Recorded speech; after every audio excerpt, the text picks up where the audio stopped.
آج ہم میوزک کی تیاری کی دنیا میں ایک بہت ہی مخصوص ٹیکنیکل چیلنج پر بات کر رہے ہیں. جی ہمارے پاس ایک سوال آیا ہے جو ڈیجیٹل آڈیو ورک اسٹیشن یعنی کیوبس 5 جی اس کے استعمال سے متعلق ہے، اور خاص طور پر یہ کہ ایک مرد گلوکار کی آواز کو ڈی شارپ مائنر اسکیل میں کیسے ٹیون کیا جائے. جی اور یہ سوال صرف ٹیوننگ کا نہیں ہے، اس میں خاص طور پر مکمل نوٹس کی سیٹنگز کا ذکر ہے، مطلب تفصیل سے کام کرنے کا. اور مقصد یہ ہے کہ نتیجہ بالکل قدرتی لگے، پروفیشنل ہو اور اس میں وہ مصنوعی پن نہ آئے. بالکل، یہی تو اصل چیلنج ہے. یہی بات اسے دلچسپ بناتی ہے. ہاں، کہ صرف صحیح سر لگانا نہیں، بلکہ آواز کی جو اصلیت ہے اس کا اپنا ایک کردار ہوتا ہے، اس کو برقرار رکھنا ہے. بالکل. تو آئیے ذرا اس میں گہرائی میں جائیں. ڈی شارپ مائنر میں مردانہ آواز کو قدرتی طور پر ٹیون کرنے میں کیا خاص مشکلات آ سکتی ہیں؟ دیکھیں، ایک تو ڈی شارپ مائنر خود ایک ایسی کی ہے جس کے وقفے یعنی انٹرولز وہ کبھی کبھی گلوکار کے لیے تھوڑے غیر معمولی ہوتے ہیں. اچھا. اور پھر یہی چیز ٹیوننگ سافٹ ویئر کے لیے بھی ایک چیلنج بن جاتی ہے. ہاں. اور مردانہ آواز خاص طور پر اس کی جو نیچی فریکوینسیز ہیں اور اس میں جو قدرتی اتار چڑھاؤ ہوتا ہے، اس کو اس خاص اسکیل میں فٹ کرنا، وہ بھی ایسے کہ بناوٹی نہ لگے، یہ خاص توجہ مانگتا ہے. مسئلہ بنیادی طور پر یہ ہے کہ زیادہ تر جو آٹو ٹیوننگ الگوریدم ہے نا، وہ آواز کو بس کھینچ کر قریب ترین نوٹ پر لے جاتے ہیں. ہاں، سیدھا کر دیتے ہیں. جی، اور اس سے اکثر آواز کی جو باریکیاں ہیں وہ ختم ہو جاتی ہیں. اچھا، تو یہ باریکیاں کون سی ہیں جن کے ختم ہونے سے آواز آپ کہہ رہے ہیں مصنوعی لگنے لگتی ہے؟ یہ وائبریٹو ہوتا ہے یا ہلکا سا جو سر اوپر نیچے ہوتا ہے وہ؟ ہاں، یہ دونوں بہت اہم ہیں.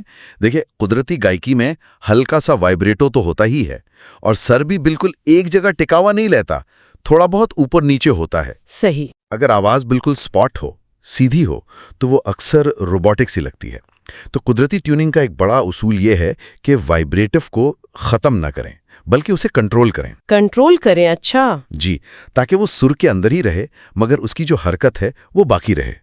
اسی طرح ہر نوٹ کو بالکل ایک جگہ یوں سمجھیں جکڑ دینے کے بجائے ہلکے سے قدرتی سرکاؤ کی گنجائش رکھنا، اس سے آواز زندہ رہتی ہے. تو جب سوال میں مکمل نوٹس کی سیٹنگز کی بات ہوئی ہے تو کیا اس کا مطلب یہی ہے کہ ہر نوٹ پر انفرادی طور پر کام کرنا ہوگا؟ شاید کیوبس کے اندر جو ٹولز ہیں جیسے ویری آڈیو، ان کو استعمال کر کے مطلب صرف آٹو پائلٹ پہ نہیں چھوڑ سکتے؟ بالکل یہی مطلب ہے.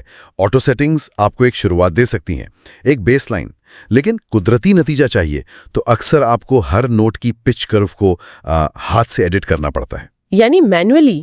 جی، مینولی. یہ دیکھنا پڑتا ہے کہ نوٹ کے کس حصے کو زیادہ ٹیوننگ کی ضرورت ہے. شاید جو لمبے کھینچے ہوئے سر ہیں ان کو، جبکہ شروع اور اختتام کے حصوں کو شاید تھوڑی زیادہ آزادی دی جائے.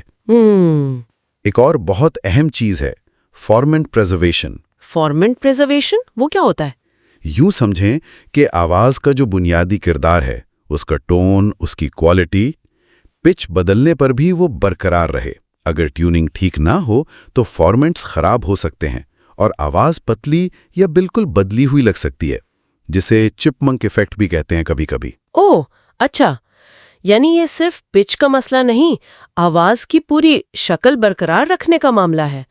یہ تو واقعی ایک آرٹسٹک کام لگتا ہے، صرف ٹیکنیکل نہیں. بالکل. آپ کو کیسے پتہ چلتا ہے کہ کب ٹیوننگ بہت زیادہ ہو گئی ہے، کہاں رکنا ہے؟ بس یہیں پر تجربہ اور سننے کی حس کام آتی ہے. یہ سب سے اہم ہے.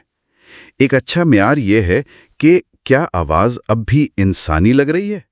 کیا اس میں وہ جذبہ، وہ احساس باقی ہے جو اصل پرفارمنس میں تھا؟ صحیح. کبھی کبھی ہلکی سی بے سوری پن یا امپرفیکشن جو ہوتی ہے نا، وہی دراصل موسیقی کو زیادہ اثر انگیز بناتی ہے. مردانہ آواز میں خاص طور پر نچلے سروں میں اگر آپ بہت زیادہ ٹیوننگ کر دیں تو آسانی سے اس کی گہرائی اور وہ جو گرمائش ہوتی ہے وہ چھن سکتی ہے. یہ واقعی ٹیکنالوجی اور فن کے درمیان ایک بہت دلچسپ توازن ہے. مطلب کیوبس جیسے ٹولز